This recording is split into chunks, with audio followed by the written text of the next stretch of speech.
Elle supplia son pire ennemi, le duc d'Arcy, de lui venir en aide, sans savoir que c'était lui qui devait implorer son pardon. Le vent de la fin de l'automne soufflait avec une cruauté indifférente au titre et aux lignées frappant violemment les murs écaillés du manoir des Montreuil. Léonore resserra autour d'elle les lambeaux de son manteau. Elle savait qu'il ne lui restait aucune autre solution, et que si elle échouait, dans ce qu'elle s'apprêtait à faire l'hiver, finirait par les ensevelir, sa mère et elle. Elle contempla ses mains autrefois blanches et délicates, désormais abîmées par la rudesse des tâches domestiques qu'elle avait dû assumer elle-même après le départ du dernier serviteur.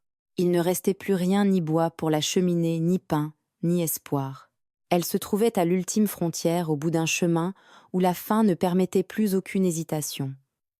Devant elle, les grilles du domaine d'Arcy se dressaient telles des géantes silencieuses.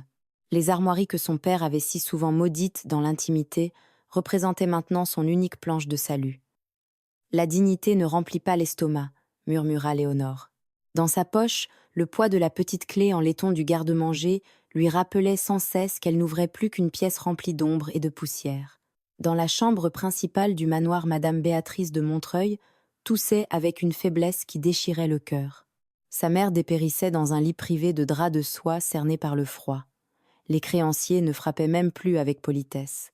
Ils criaient depuis la rue, réclamant les derniers débris du naufrage. Face à cette réalité, l'orgueil n'était plus qu'un poids dont il fallait se débarrasser pour survivre. Ce serait un pacte avec l'ennemi ou le néant absolu. Avant de poursuivre, j'aimerais vous demander une petite chose. Restez jusqu'à la fin. Car ceci n'est pas seulement une histoire d'orgueil et de dette, mais celle de l'instant où une femme qui ne possédait plus rien se présenta devant son ennemi et, sans le savoir, changea à jamais leur destinée à tous les deux. Vous aussi vous êtes touchés par ces histoires d'amour qui ne naissent pas de la facilité, mais du silence, de la dignité et de tout ce qu'il en coûte pour offrir son cœur à quelqu'un lesséen. J'aime, et si vous le souhaitez, un petit cœur dans les commentaires afin de soutenir cette chaîne. Merci infiniment. Léonore franchit les grilles du domaine d'Arcy. Le contraste fut comme un coup porté en pleine poitrine. L'allée de gravier était entretenue avec une précision absolue dans un ordre qui témoignait d'une puissance qu'elle ne possédait plus. Lorsqu'elle atteignit le grand perron, un majordome au visage glacial l'accueillit d'une inclination presque imperceptible. « Monsieur le duc vous attend dans son cabinet, mademoiselle. »« Pas dans le grand salon » annonça-t-il.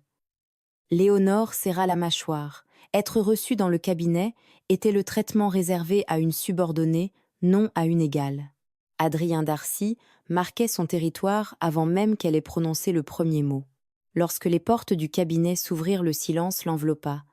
Adrien se tenait de dos devant une haute fenêtre dominant la vallée de la Loire. « Vous avez exactement dit, à 7 minutes de retard, mademoiselle de Montreuil, » déclara-t-il sans se retourner. Sa voix était parfaitement maîtrisée, dénuée de la moindre bienveillance. Le temps est la seule chose que les Montreuil n'aient pas réussi à dilapider, et pourtant même lorsqu'il leur en reste si peu, ils semblent incapables d'en reconnaître la valeur. Léonore sentit la chaleur lui monter au cou, mais elle resta droite. « J'ai dû venir à pied depuis l'autre extrémité de la vallée, monsieur le duc. Comme vous le savez parfaitement, nous n'avons plus ni chevaux ni voitures pour nous conduire jusqu'aux portes de ceux qui prennent plaisir à nous regarder tomber. » Adrien se retourna lentement. Ses yeux la parcoururent avec une attention fixe, comme s'il évaluait l'étendue de ses privations. Il n'était pas l'homme grossier et brutal que son père avait toujours décrit. Une intelligence dangereuse brillait dans son regard, une intelligence qui lui donna l'impression d'être entièrement mise à nu.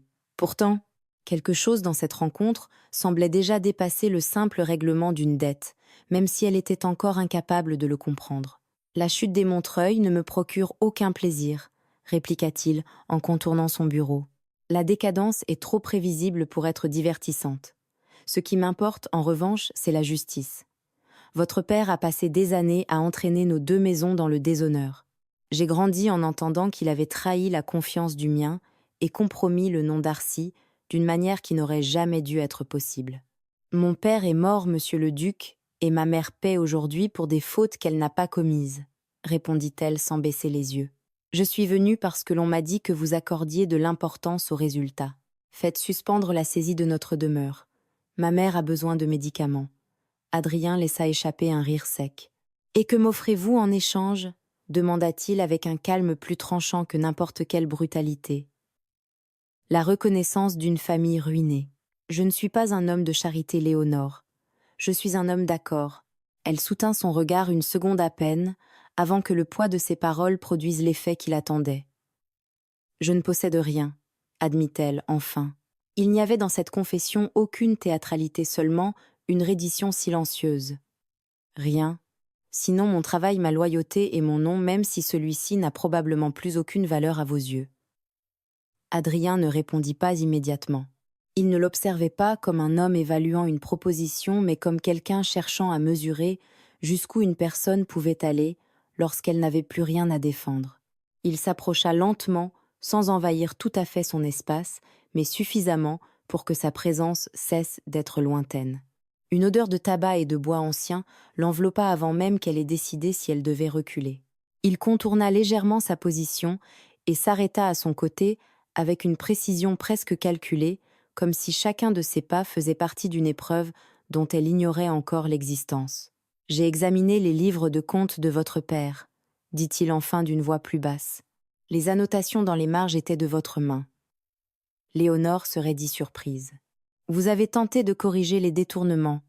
Vous avez essayé de sauver ce qu'il avait déjà abandonné. » Il marqua une courte pause, laissant cette vérité suspendue entre eux. « Vous possédez un esprit qui ne correspond pas à la vie que l'on vous a laissée. » Elle baissa les yeux un bref instant. « Mon père n'écoutait jamais une femme. Moi j'écoute ceux qui savent de quoi ils parlent, » répondit-il. Cette fois, il n'y avait aucune dureté dans sa voix, seulement une décision parfaitement claire. « Mes domaines s'agrandissent, et j'ai besoin de quelqu'un qui n'ait pas peur de se salir les mains pour les maintenir debout. » Léonore le regarda avec incrédulité. « Vous êtes en train de me proposer un emploi. Je vous propose un pacte, » corrigea-t-il. « Vous viendrez vivre au château d'Arcy sous ma protection. Vous travaillerez dans ce cabinet, vous mettrez de l'ordre dans mes registres, et par votre travail, vous répondrez du tort que votre nom a causé à cette maison. Si vous acceptez, mes avocats feront suspendre les saisies dès cet après-midi. Votre mère sera installée dans l'une de mes demeures de Touraine, chauffée convenablement et placée sous la surveillance de mon médecin personnel. » C'était un contrat de servitude déguisé vivre sous le toit de l'homme qui incarnait sa ruine. « Pourquoi » demanda-t-elle. « Vous pourriez engager n'importe quel comptable de Paris. » Adrien se pencha vers elle. Léonore soutint son regard bien que sa proximité lui demandât plus d'efforts qu'elle ne l'avait prévu. « Parce que j'ai compris depuis longtemps que derrière les comptes de votre père se cachait une main plus lucide que la sienne, » répondit-il, sans détacher ses yeux des siens. « Et parce que si je dois remettre de l'ordre dans cette maison, je préfère le faire avec quelqu'un capable de voir ce que d'autres dissimulent depuis des années. Vous pouvez accepter et garantir à votre mère les soins dont elle a besoin, ou vous pouvez repartir et affronter seul ce qui vous attend hors du domaine d'Arcy. »« J'accepte, » dit-elle le poule désordonné, « mais à une condition, ma mère ne devra jamais connaître les termes véritables de cet accord. » Adrien se redressa et remit en place son masque de fer, bien que son regard demeurât sur elle une seconde de plus que ne l'exigeait le protocole. « Je n'ai aucune intention de discuter de cela avec Madame de Montreuil. Préparez-vous. Une voiture viendra vous chercher demain à l'aube. Ici, on ne vient que pour travailler. » Léonore se retourna pour partir avec l'impression qu'elle venait de livrer sa liberté. Ce qui avait commencé comme une simple négociation était sur le point de devenir profondément personnel. « Léonore, » ajouta-t-il, « laissez votre orgueil sur le seuil. Dans la maison d'Arcy, une seule volonté gouverne. » Elle ne répondit pas. Elle quitta le château en sentant le regard d'Adrien posé sur son dos avec une intensité troublante qui la faisait trembler. Quelque chose venait de commencer dans ce cabinet et la direction que cela prendrait serait très différente de tout ce qu'ils imaginaient. Le lendemain matin, lorsque la voiture des Darcy s'immobilisa, devant le manoir délabré des Montreuil-Léonore, comprit qu'il ne restait plus de place pour l'orgueil. Elle n'emportait que le strict nécessaire. Pourtant, lorsqu'elle franchit les grilles du domaine, pour la seconde fois, elle sentit qu'elle abandonnait bien davantage que son ancienne vie. Elle entrait dans une maison qui n'était pas la sienne, soumise aux règles d'un homme qu'elle ne pouvait se permettre de comprendre et encore moins de défier sans en subir les conséquences. La vie au château d'Arcy se révéla rapidement être une cage faite de discipline.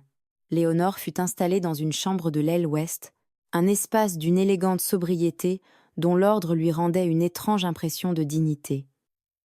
Pourtant, quelque chose dans l'atmosphère ne correspondait pas tout à fait à la froideur qu'Adrien affichait. Elle le percevait à la manière dont les domestiques baissaient la voix lorsqu'elle passait et à la façon dont le duc lui-même semblait mesurer chacun de ses mouvements lorsqu'il se trouvait dans la même pièce. Plus rien ne parut identique après qu'elle eut accepté ce pacte.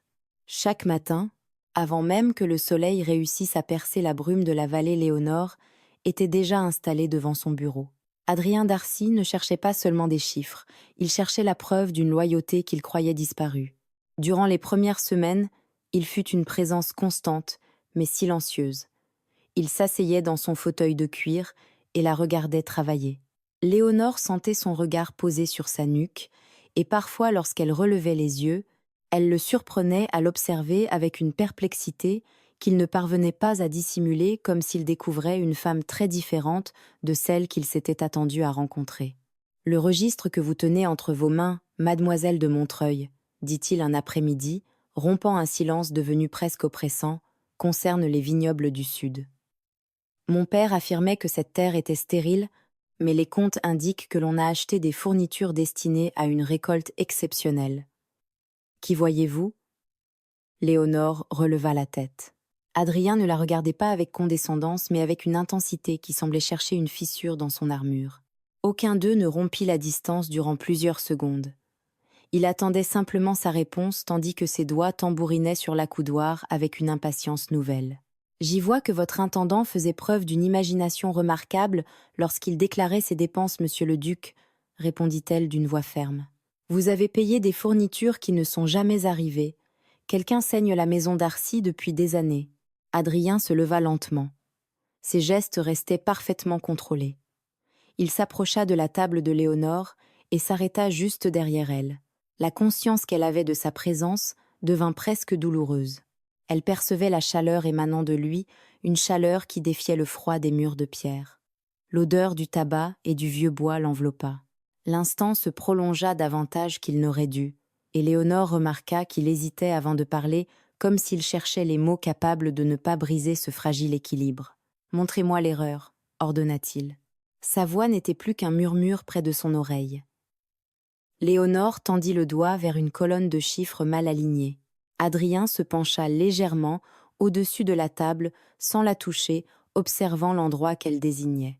« Vous avez un regard particulièrement perspicace, mademoiselle de Montreuil, » murmura-t-il. « Est-ce ainsi que vous avez survécu, en observant ce que personne d'autre ne voulait voir ?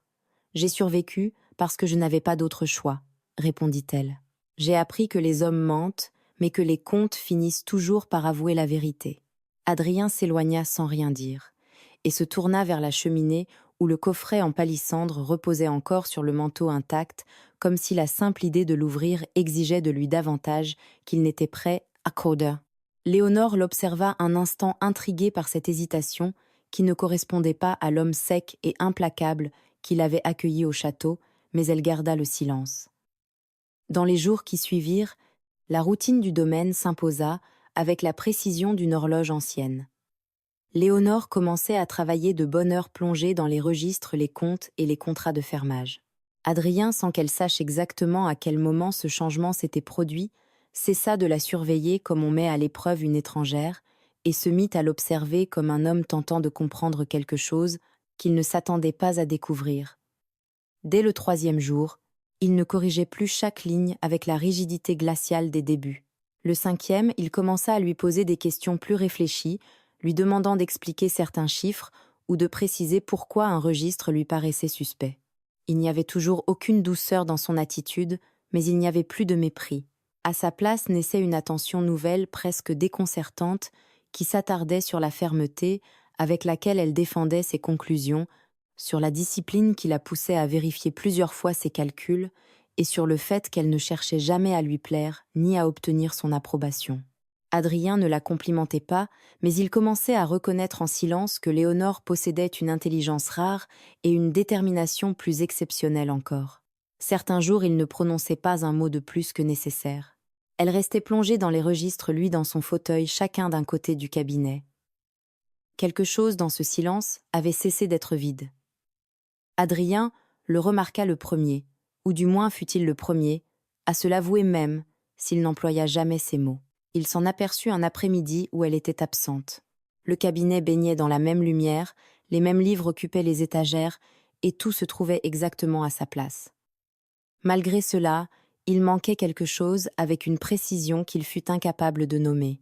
Ce fut au milieu de ce nouvel équilibre, encore fragile et toujours sans nom, que le baron de Viane arriva sans avoir été annoncé.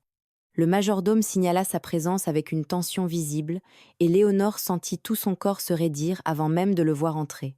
Viane franchit le seuil du cabinet, avec l'assurance insolente d'un homme convaincu d'avoir le droit d'envahir n'importe quel espace. Sa présence ramena non seulement la peur, mais aussi l'ancienne humiliation.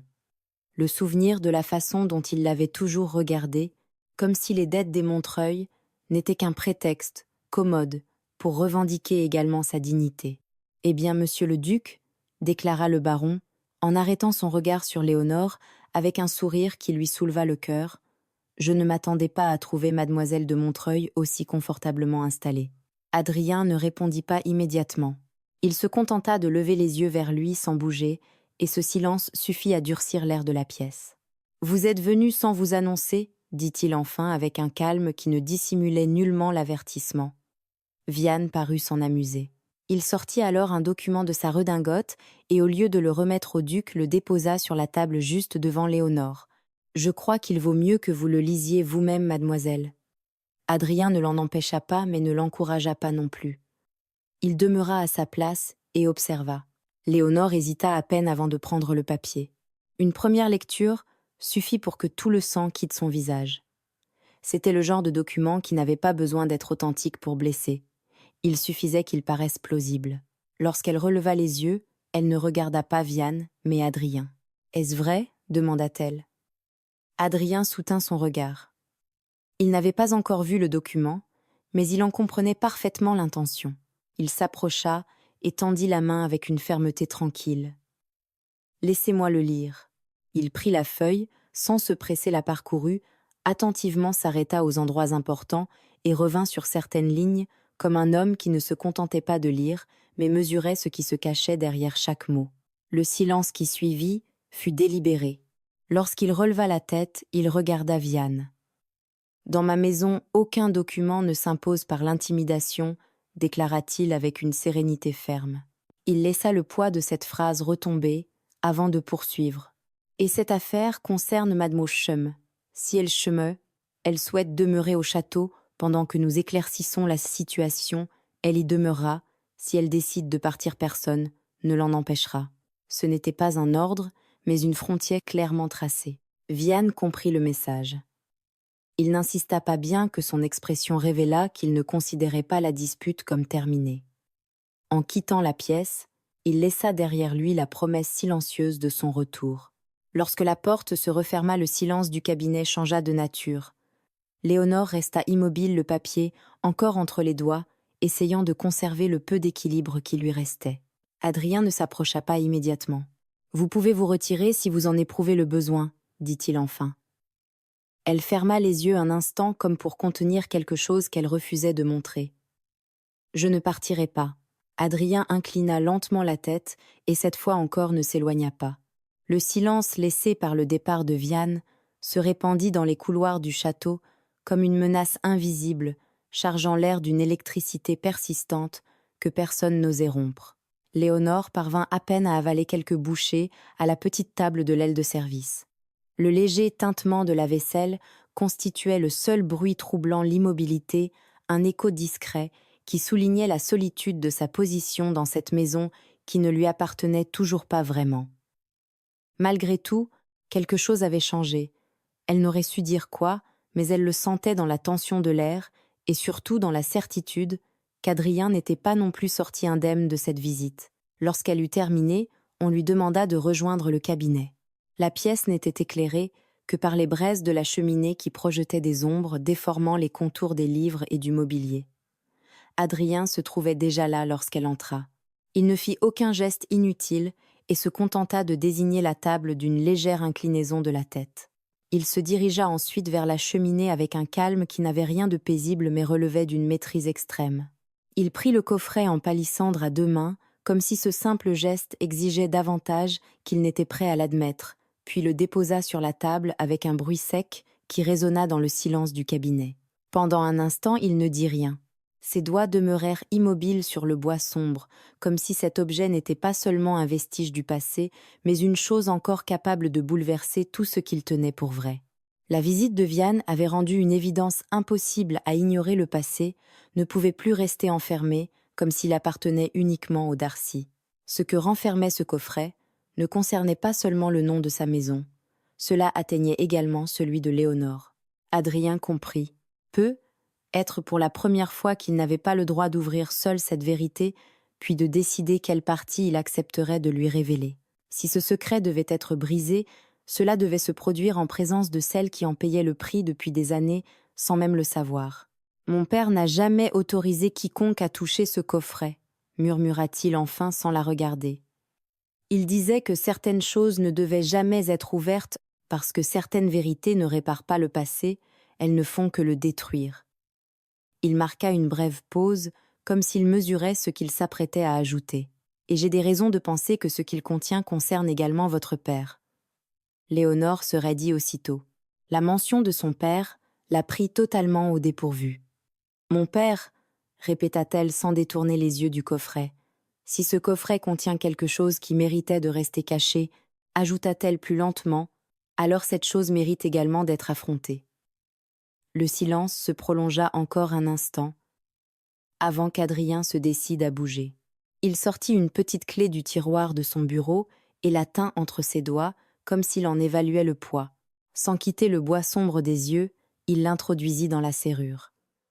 Le bruit métallique du mécanisme cédant fut bref, mais dans ce cabinet, il résonna comme quelque chose de définitif. En soulevant le couvercle, ils ne découvrirent aucune richesse, seulement une liasse de lettres soigneusement nouées et un document scellé que le temps n'avait pas réussi à effacer. Adrien prit le papier avec une lenteur trahissant quelque chose de plus profond que la prudence et commença à lire.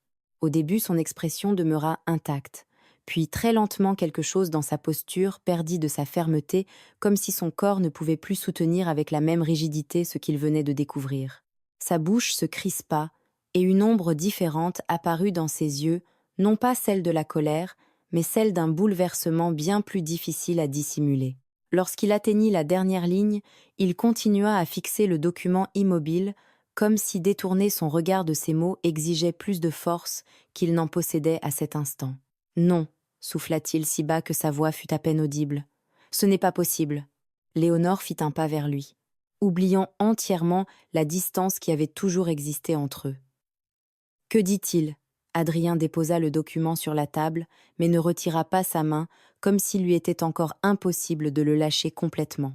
Léonore le saisit avec une urgence contenue, et à mesure qu'elle avançait dans sa lecture, elle sentit quelque chose céder en elle. Ce n'était pas une confession, mais une déclaration signée par l'ancien duc Darcy. Les premières lignes suffirent à renverser tout ce qu'il croyait savoir. Le document ne formulait aucune accusation. Il reconstituait un événement dissimulé pendant des années. Bien longtemps auparavant, au cours d'une campagne militaire qui n'avait jamais figuré dans les récits officiels, le marquis de Montreuil avait été grièvement blessé et sa survie semblait impossible. Ce fut alors que le duc Darcy intervint et lui sauva la vie, faisant naître entre eux une dette d'honneur que le temps n'effaça jamais. Des années plus tard, lorsqu'un scandale menaça d'emporter le duché, ce fut le marquis de Montreuil qui s'avança et assuma une faute qui ne lui appartenait pas. Il accepta la chute de son nom, le mépris public et la ruine de sa famille afin de préserver la maison Darcy. Il n'y avait eu aucune trahison. Il y avait eu une loyauté poussée plus loin qu'aucun homme n'aurait jamais dû l'exiger d'un autre. Léonore sentit le papier trembler entre ses mains. Un sanglot bref lui échappa avant qu'elle puisse le retenir, non par faiblesse, mais sous le choc d'une vérité arrivée beaucoup trop tard. « Mon père » murmura-t-elle, sans parvenir à terminer sa phrase. Adrien s'éloigna de la table comme si l'air autour d'elle était devenu insupportable. Il porta une main à son visage dans un geste qui n'exprimait pas la fatigue, mais une fissure qu'il ne pouvait plus cacher. J'ai grandi en croyant que votre père avait trahi le mien, dit-il. Et pour la première fois, sa voix perdit cette fermeté impénétrable dont il avait fait une armure. Je croyais qu'il avait abusé de sa confiance et mis en danger tout ce qui soutenait cette maison. Il leva les yeux vers elle. Et pendant tout ce temps, il payait une dette d'honneur que mon père avait acceptée, mais qu'il n'avait jamais eu le courage d'expliquer. Adrien recula d'un pas, comme s'il avait besoin de prendre ses distances avec ce qu'il venait de découvrir.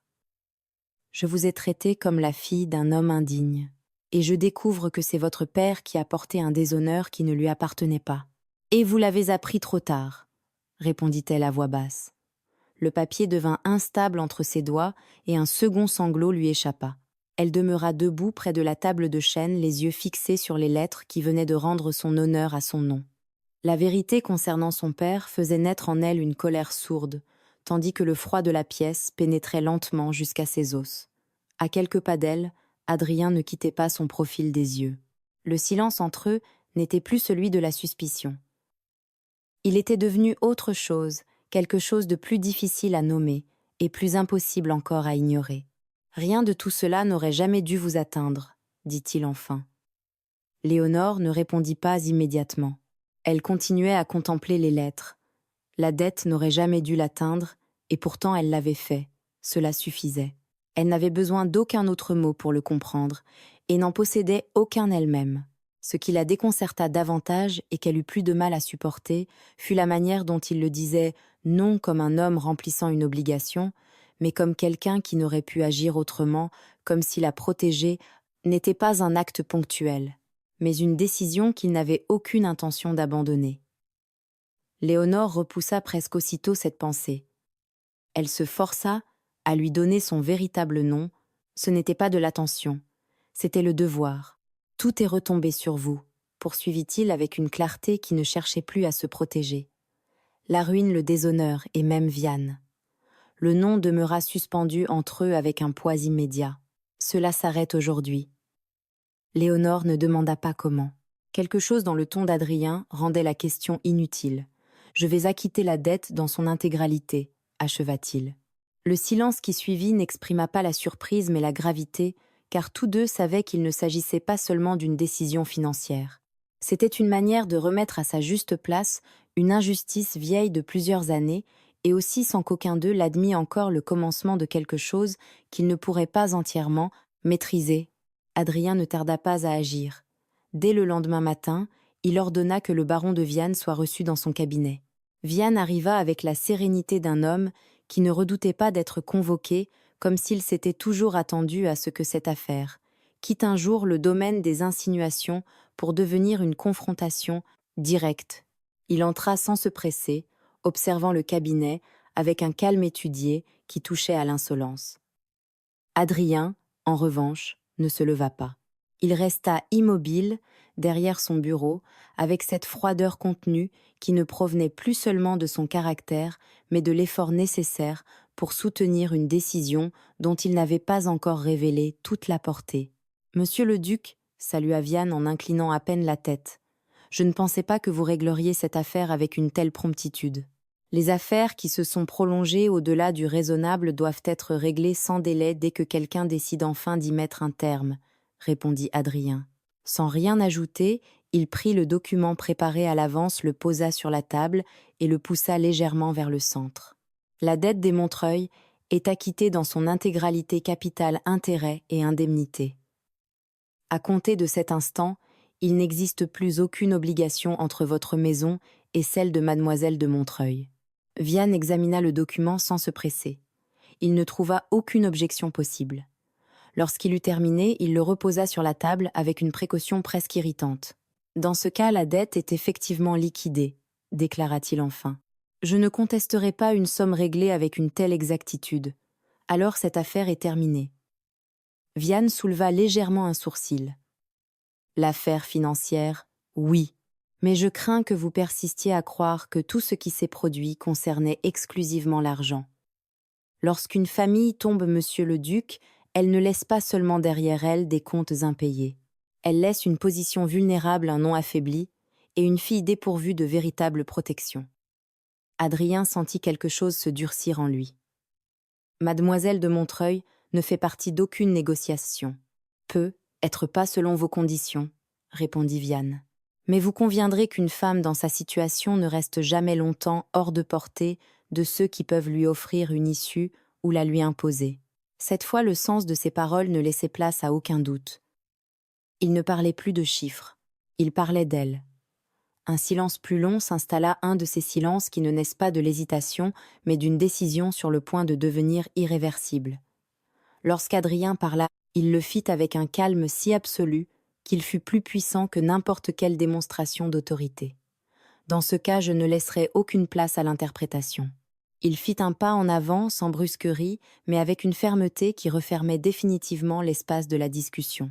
Mademoiselle de Montreuil n'est disponible ni pour une issue imposée, ni pour l'ambition de quiconque. Son nom est désormais lié au mien. Il ne marqua aucune pause théâtrale, et ce fut précisément pour cette raison que la phrase suivante tomba avec autant de force « Elle est ma fiancée ». Viane garda le silence. Il ne manifesta aucune surprise évidente, mais une attention nouvelle plus tranchante apparut dans ses yeux, comme s'il venait enfin de mesurer jusqu'où Adrien était prêt à aller. « Toutes mes félicitations, monsieur le duc », dit-il enfin. « Tous les hommes n'agissent pas avec une telle rapidité lorsqu'ils découvrent ce qu'ils sont sur le point de perdre. » Il n'attendit pas de réponse, et se retira avec la même sérénité que lors de son arrivée, laissant derrière lui l'impression inquiétante qu'il ne se considérait pas encore totalement vaincu. Après son départ, le cabinet retrouva son silence, mais pas son calme. Adrien demeura immobile durant plusieurs secondes, les yeux fixés sur la porte refermée. La décision venait de naître à cet instant, même sans délai ni possibilité de recul, mais cela ne la rendait pas légère pour autant. Il avait choisi une voie qui n'admettait aucun retour en arrière. Ce fut seulement alors qu'il quitta le cabinet à la recherche de Léonore. Il la trouva dans la galerie latérale près de la fenêtre, donnant sur le jardin intérieur. Elle restait pâle et repliée sur elle-même, comme si une partie d'elle se tenait encore devant le coffret ouvert et les lettres qui avaient changé à jamais la mémoire de son père. Adrien s'arrêta à quelques pas.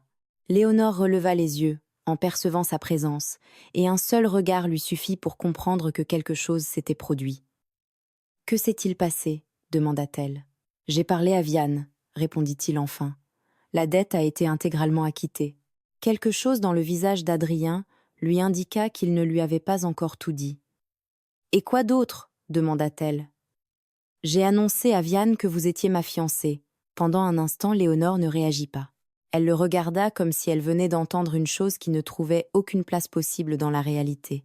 Son teint changea légèrement, non pour rougir, mais pour prendre cette pâleur tendue qui révèle un bouleversement plus profond que n'importe quelle exclamation.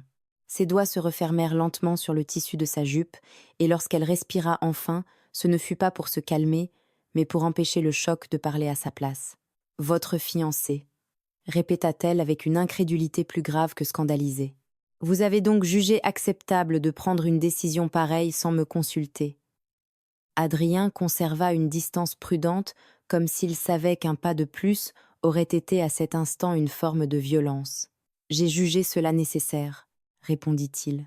« Je suis allé régler l'affaire de la seule manière honorable en payant la totalité de la dette. Viane m'a clairement fait comprendre qu'il n'avait aucune intention de s'en contenter. Il ne m'a laissé aucune autre solution. Ce n'est pas parce qu'il ne vous a laissé aucune autre solution que vous aviez le droit de décider à ma place. » « Non, » reconnut Adrien, avec une franchise qui la désarma davantage qu'elle ne l'aurait souhaité. « Je n'en avais pas le droit. » « Alors, à quoi vous attendiez-vous à ce que j'accepte simplement parce que vous aviez décidé qu'il s'agissait de l'unique issue ? Je m'attendais à ce que vous me détestiez pendant quelques minutes, puis que vous compreniez qu'entre cette décision et le fait de vous laisser à la merci de Viane, j'ai choisi la seule option capable de vous protéger immédiatement. » Léonore baissa brièvement les yeux, non par soumission, mais parce que le nom du baron exerçait toujours sur elle un effet physique sombre et difficile à dissimuler. Adrien le remarqua même à cet instant. « Écoutez-moi attentivement, » reprit-il, d'un ton plus ferme, mais sans dureté. « Je ne vous parle pas d'un véritable mariage. Je ne vous impose rien. Je ne transformerai pas une réparation en une nouvelle forme de prison. Qu'est-ce que cela signifie exactement ? Cela signifie que nos fiançailles ne seront qu'une apparence aussi longtemps que vous en aurez besoin. Elles suffiront à barrer la route à Viane, à restaurer publiquement votre position et à empêcher que quiconque vous traite de nouveau comme une femme que l'on pourrait réclamer au nom d'une dette ou d'un arrangement. Ensuite, vous pourrez vous installer avec votre mère dans l'une de mes propriétés en Normandie. Vous aurez votre indépendance, votre sécurité, une rente personnelle et les soins médicaux que je vous ai déjà promis. Et vous, qui gagnez-vous? Adrien mit un instant de trop à répondre. Je gagne la possibilité de réparer une injustice que ma maison a laissé commettre, dit-il enfin. Et vous gagnez la liberté de ne plus en payer le prix. Léonore chercha sur son visage une faille, un signe indiquant qu'une autre intention se cachait derrière cette proposition. Pourtant, ce qu'elle y trouva était à la fois plus inconfortable et plus limpide, une résolution absolue. Elle se tourna vers la fenêtre, ayant besoin de s'éloigner de lui pour réfléchir. Son père n'avait jamais été un traître. Leur ruine avait une origine précise. Viane ne pourrait plus la servir par la dette. Malgré tout, l'issue qui s'ouvrait devant elle demeurait un mariage annoncé sans son consentement. Mais il était également vrai qu'il s'agissait d'une issue. Lorsqu'elle reprit la parole, sa voix ne contenait aucune docilité, seulement de la lassitude. « Je n'aime pas que vous ayez décidé à ma place. Je le sais, et je ne vais pas prétendre que votre geste m'honore. Je ne vous le demande pas. » Léonore ferma les yeux un moment, puis inclina une seule fois la tête. « Si cela met fin aux menaces de Viane, garantit la tranquillité de ma mère et rend à ma famille une position depuis laquelle nous pourrons recommencer à respirer, alors j'accepte. » Adrien ne bougea pas, mais quelque chose dans son expression perdit de sa dureté. Léonore se tourna complètement vers lui, avant d'ajouter avec la même fermeté qu'il avait soutenue depuis le début: « J'accepte cet accord, pas votre autorité sur ma volonté. Ne prenez plus jamais une décision de cette importance sans m'écouter d'abord. Cela ne se reproduira pas. » L'annonce des fiançailles ne fut pas faite en privé. Adrien refusa qu'elle soit réduite à un arrangement silencieux ou à une solution commode conclue derrière des portes closes. Il la rendit publique avec la clarté d'un homme qui ne se contentait pas de prendre une décision, mais la défendait devant tous, sans laisser la moindre place à l'ambiguïté. Le nom de Léonore fut de nouveau prononcé à haute voix dans les salons où durant des années on avait préféré l'éviter. Cette fois, ce ne fut pas comme le souvenir embarrassant d'une famille déchue, mais comme le nom de la future duchesse d'Arcy. Ce n'était pas seulement un engagement, c'était une restitution. Au milieu de tout cela, ce qui grandissait entre eux n'obéissait pas au même rythme. Léonore observait Adrien en silence non plus comme elle l'avait fait à son arrivée, en analysant chaque geste avec méfiance, mais avec une attention différente, plus profonde. Il ne lui imposait aucune proximité, ne cherchait pas à réduire la distance ni à transformer leur accord en quelque chose qui n'avait jamais été convenu. Il tenait ses promesses, soutenait sa position et la protégeait, mais n'exigeait jamais rien. Ce fut précisément pour cette raison que quelque chose commença à changer. Ce ne fut ni immédiat, ni évident. Cela apparut dans les petits espaces où il n'y avait auparavant rien, dans la façon dont il s'attardait une seconde de plus lorsqu'elle parlait, dans la manière dont Léonore ne cherchait plus à partir lorsque leur conversation pouvait se prolonger dans ce silence partagé qui n'était plus inconfortable, mais dangereux. Un après-midi, Adrien corrigea à voix haute une erreur dans les registres et elle l'interrompit pour lui en signaler une autre plus ancienne qui lui avait échappé. Il ne répondit pas tout de suite. Il la regarda une seconde de plus que nécessaire et quelque chose dans ce regard n'avait rien à voir avec les chiffres. Léonore le remarqua et détourna précisément les yeux pour cette raison, parce que cela commençait à compter et que c'était la chose la plus dangereuse de toutes. Ce fut à ce moment que Viane cessa d'attendre. Il ne pouvait plus réclamer Léonore, contester la dette, ni affronter ouvertement le duc, sans se placer lui-même en position de faiblesse. Il choisit donc une autre voie, une voie qui n'avait besoin ni de contrat, ni d'accusation directe. Il parla d'une proximité déplacée, d'une familiarité inconvenante de rencontre qui, selon lui, avait eu lieu avant que le nom de Léonore retrouve sa valeur aux yeux des Darcy. Rien de concret, rien de démontrable, mais des allusions suffisamment précises pour déranger. Il n'affirmait pas qu'elle lui appartenait. Il disait quelque chose de pire qu'il l'avait connue de manière trop intime. Léonore n'entendit jamais les mots exacts, mais elle en ressentit les effets. Une main retirée avant de la saluer, une hésitation trop longue avant que quelqu'un prononce son nom, un regard qui se détournait une seconde plus tôt qu'à l'ordinaire. Ce n'était pas un rejet ouvert, c'était le doute. Et le doute entourant une femme sur le point de se marier suffisait à tout détruire. Adrien le comprit dès qu'il le vit. Il n'eut besoin ni de preuves ni de confirmation. Cette fois, il ne s'agissait plus de rectifier des comptes, mais de protéger son nom. Il ne réagit pas immédiatement, non par manque de détermination, mais parce qu'il savait qu'une réponse précipitée ne ferait qu'offrir davantage d'espace à ce que Vianne avait commencé à semer. Pendant 2 jours, il observa sans intervenir, vérifiant qu'il ne s'agissait pas d'une impression isolée. Les conversations changeaient dès qu'il s'approchait. Certains regards se posaient sur Léonore avec une prudence qui n'existait pas auparavant. Il n'eut pas besoin d'entendre une seule phrase complète pour comprendre que la rumeur circulait déjà. Il ordonna que l'on organise une réception au château d'Arcy. Il ne chercha pas à remplir les salons, mais à réunir ceux qui déterminaient réellement ce que les autres répéteraient ensuite comme une vérité des noms influents, des familles qui soutenaient la réputation de toute la vallée des personnes dont l'opinion n'avait pas besoin d'être imposée, puisqu'elle était acceptée sans discussion. Léonore comprit son intention avant même qu'il l'exprime. « Vous n'avez pas l'intention d'ignorer cette rumeur », dit-elle en soutenant son regard avec une lucidité qui ne dissimulait pas la tension dont elle était habitée. L'ignorer reviendrait à lui permettre de s'installer. « Alors vous allez l'affronter », ajouta-t-elle. Sa voix ne trahissait aucune peur, seulement une lucidité inconfortable. « Je ne vais pas la discuter, » répondit-il enfin. « Je vais faire en sorte qu'elle ne trouve plus aucun endroit où exister. Cela ne se règle pas avec une réception, » avertit-elle.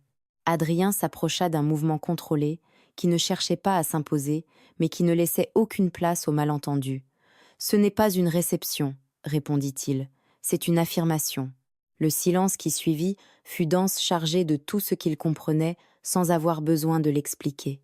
« Et si cela ne suffit pas ?» demanda-t-elle. « Que ferez-vous alors ? Alors ce ne sera plus une insinuation, ce sera une offense. » Léonore soutint le regard d'Adrien un instant de plus. Et ce fut là que quelque chose se déplaça en elle d'une manière qu'elle ne sut pas arrêter. Cela ne naissait ni de la peur ni de l'obligation, mais de quelque chose de plus difficile à ignorer, la façon dont il agissait, sans demander quoi que ce soit en retour, sans exiger de reconnaissance et sans transformer chacune de ses bivailles. Décision en une nouvelle dette. Elle s'accrocha à l'explication la plus rassurante. Ce n'était que le devoir, rien de plus. Mais cette conclusion, au lieu de lui rendre son équilibre, laissa en elle une sensation plus sourde. Ce n'était pas exactement de la douleur, mais une forme de déception contenue qui n'avait aucun droit d'occuper cette place. « Alors ne faites pas cela seule, » dit-elle finalement. Adrien l'observa un instant de plus que ne l'exigeait la situation. Il avait justifié chacun de ses actes par une logique limpide, réparer, protéger, rendre ce qui n'aurait jamais dû être perdu. Mais cette clarté commençait à se fissurer parce que ce n'était plus seulement le devoir qui le maintenait auprès d'elle, et c'était précisément ce qu'il ne pouvait pas se permettre d'admettre. « Je n'en avais pas l'intention, » répondit-il. La réception organisée au château d'Arcy eut lieu 3 jours plus tard avec la précision silencieuse d'un homme qui n'avait pas besoin d'étaler sa puissance pour l'exercer. Adrien ne remplit pas les salons. Il choisit les personnes appropriées, celles dont la simple présence constituait déjà une déclaration, et organisa chaque détail avec une retenue qui exprimait davantage que n'importe quel excès. Il n'y avait ni décoration inutile, ni discours préparé, seulement la présence incontestable de la maison d'Arcy fonctionnant comme elle l'avait toujours fait, elle une vérité, n'ayant besoin d'aucune explication. Léonore entra à son côté. Ce ne fut pas un geste théâtral. Il marcha simplement près d'elle, avec le naturel d'un homme, soutenant une décision qu'il n'avait aucune intention de reconsidérer. Et cette tranquillité en dit davantage que n'importe quelle proclamation. Léonore sentit les regards se poser sur elle, mais ils n'étaient plus les mêmes qu'autrefois.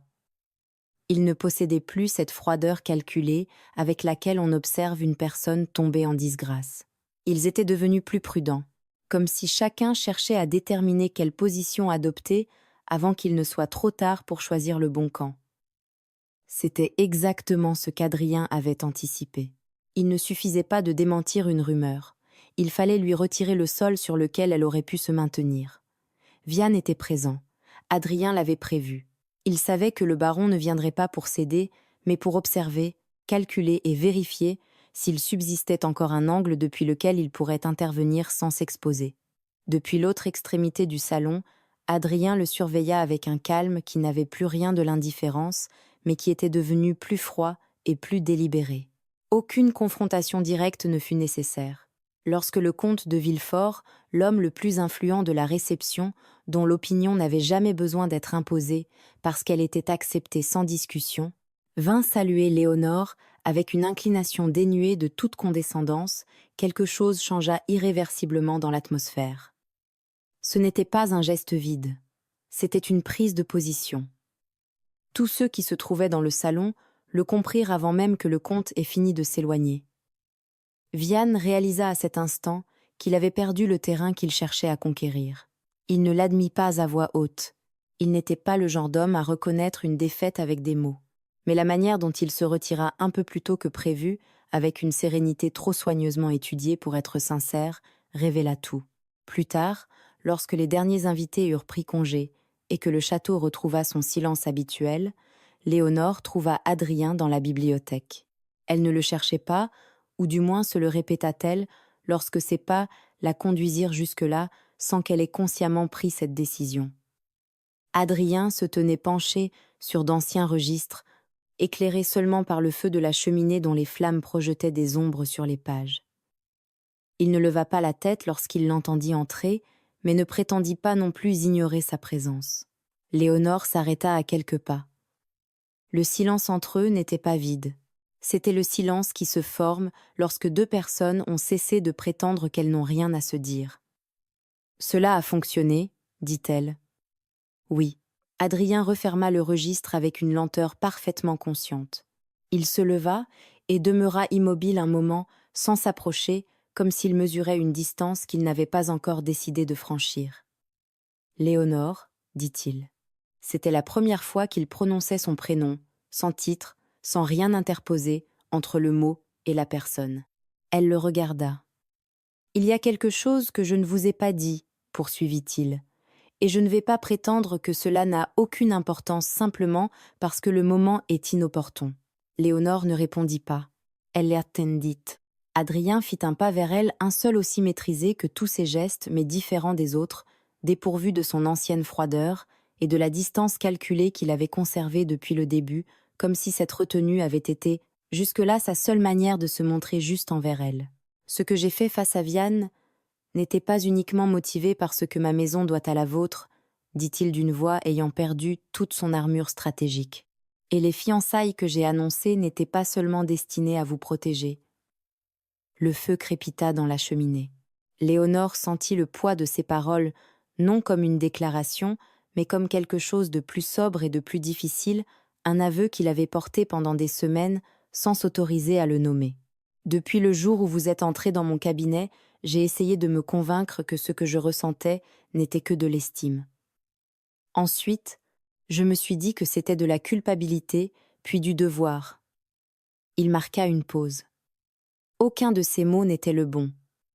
Léonore demeura immobile un instant, puis fit un pas vers lui. « Et si je vous disais, » répondit-elle, avec la même fermeté qu'il avait soutenue depuis la première fois où elle avait franchi ses grilles, que moi aussi j'ai essayé de me convaincre qu'il n'y avait rien ici, qu'il m'appartenait de choisir. Adrien ne détourna pas les yeux. Je dirais que nous avons tous les deux perdu un temps considérable à nous montrer beaucoup trop raisonnables. Ce n'était pas une déclaration poétique. Elle était précise, maîtrisée, et parut plus vraie que n'importe quelle envolée passionnée. Léonore sentit quelque chose céder en elle, non son orgueil qui demeurait intact, mais la résistance inutile qu'elle avait construite pour se protéger contre une possibilité qui se tenait désormais devant elle réelle, et sans déguisement. Sa main trouva celle d'Adrien. Il ne bougea pas immédiatement. Il resta ainsi un instant, leurs doigts unis, le feu crépitant derrière eux, comme s'il avait besoin de s'assurer que cet instant était réel avant d'accepter qu'il devienne irréversible. Puis il se pencha lentement et l'embrassa. Il n'y eut ni urgence, ni proclamation, Seulement la certitude paisible de deux êtres qui cessaient enfin de résister à une vérité existant depuis assez longtemps, pour n'avoir besoin d'aucune explication supplémentaire. Le printemps arriva au château d'Arcy avec la ponctualité implacable des choses qui ne demandent la permission à personne. Le mariage ne fut pas célébré discrètement. Adrien n'était pas disposé à laisser le nom de Léonore revenir dans le monde à voix basse, comme si elle devait encore se contenter d'une place inférieure à celle qui lui revenait. Il convoqua les familles les plus influentes de la vallée et organisa une cérémonie à la hauteur de ce que cette union représentait. Il ne s'agissait pas seulement d'un mariage, mais de la réhabilitation publique d'un nom qui, durant des années, avait porté une faute étrangère. Madame Béatrice de Montreuil assista à la cérémonie sans connaître tous les secrets du passé, et cela valait peu, être mieux ainsi. Certaines vérités arrivent trop tard pour soulager les souffrances déjà endurées, mais encore assez tôt pour ne pas empêcher le bonheur. Elle pleura en voyant sa fille devant l'autel, non avec la tristesse de celle qui se souvient de ce qu'elle a perdu, mais avec l'émotion reconnaissante d'une mère qui, après avoir vécu trop longtemps dans la peur, aperçoit, enfin, l'avenir s'ouvrir devant son enfant. Le printemps s'installa au domaine d'Arcy comme si la maison l'avait attendu pendant des années. Léonore n'abandonna jamais les registres, et avec le temps le château cessa d'être seulement un lieu gouverné avec rigueur. Il devint un foyer. Leur premier fils naquit en hiver, alors que la demeure conservait encore cette solennité de pierre ancienne, qui semblait ne jamais vouloir céder à la chaleur. Adrien le tint dans ses bras avec une expression que personne dans la vallée ne l'aurait cru capable de montrer. Léonore comprit alors que la tendresse ne disparaît pas chez certains hommes, elle attend seulement de trouver l'endroit exact où elle pourra se révéler. Puis vint leur première fille, avec le regard obstiné de sa mère et le silence observateur de son père. Deux autres enfants suivirent, et avec eux la demeure se remplit de pas plus légers de voix courant dans les couloirs et de rires qui brisaient l'ancienne gravité du château, sans la détruire comme s'ils l'avaient simplement rendue habitable d'une manière nouvelle. Ils furent 4, et chacun d'eux sembla sceller différemment non seulement l'union de deux personnes, mais la réconciliation de deux histoires restées trop longtemps ennemies à cause d'un mensonge. Vianne ne revint jamais. Pendant quelque temps, quelques nouvelles insignifiantes circulèrent encore à son sujet, de plus en plus rares et de moins en moins dignes d'être retenues. Son nom, qui avait essayé durant des années de peser sur la vie des autres, finit par se dissoudre dans l'insignifiance avec une justice presque silencieuse. Adrien n'eut jamais besoin de provoquer sa chute. Il lui suffit de lui retirer le seul terrain depuis lequel il avait voulu imposer son pouvoir. Le nom des Montreuil fut de nouveau prononcé, sans la moindre ombre, non parce que le passé avait été effacé, mais parce qu'il avait enfin été remis à sa place. Ce qui avait autrefois constitué une honte héritée devint une mémoire digne. Léonore, qui avait franchi un jour les grilles du domaine d'Arcy, en croyant entrer dans une maison étrangère, simplement pour sauver ce qui pouvait encore l'être de vain. Finalement, l'une des forces qui rendirent à cette demeure sa forme la plus véritable. Parfois, durant les après-midi les plus paisibles, lorsque les enfants avaient déjà couru vers les jardins et que le cabinet retrouvait ce silence particulier de la fin du jour, Adrien découvrait Léonore près de la fenêtre, plongée dans les contes avec la même concentration implacable qu'au premier temps. Il s'arrêtait alors simplement pour la regarder, comme s'il s'étonnait encore que la vie ait placé dans sa maison et au cœur même de son destin la seule femme capable de le défier sans le briser. Le coffret en palissandre resta sur le manteau de la cheminée ouvert et vide comme une décision qui n'avait plus besoin d'être expliquée. Avec le temps, il cessa d'être une menace pour devenir le témoin silencieux d'une vérité qui avait coûté trop cher à enfermer. Car en définitive, ce ne furent ni la réparation ni le destin qui soutinrent Adrien et Léonore, mais quelque chose de plus difficile et de plus vrai, le choix répété de rester, de faire confiance et de ne pas s'éloigner alors qu'il aurait encore été possible de le faire. Dans une maison où pendant trop longtemps tout avait dépendu du nom du devoir et des apparences, ce choix fut la forme d'amour la plus profonde qu'ils purent s'offrir. Et si quelque chose dans cette histoire vous a donné envie de rester jusqu'ici, ce n'est peu, être ni le passé dévoilé, ni la dette acquittée, mais ce qui, à l'image du coffret, est demeuré ouvert. Car certaines histoires ne se referment jamais complètement. Elles restent, se transforment et conduisent parfois vers d'autres récits.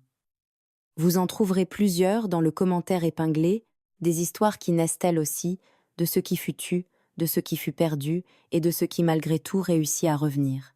À vous qui êtes présents depuis longtemps, qui écoutez, qui revenez et qui choisissez de rester encore et encore, merci.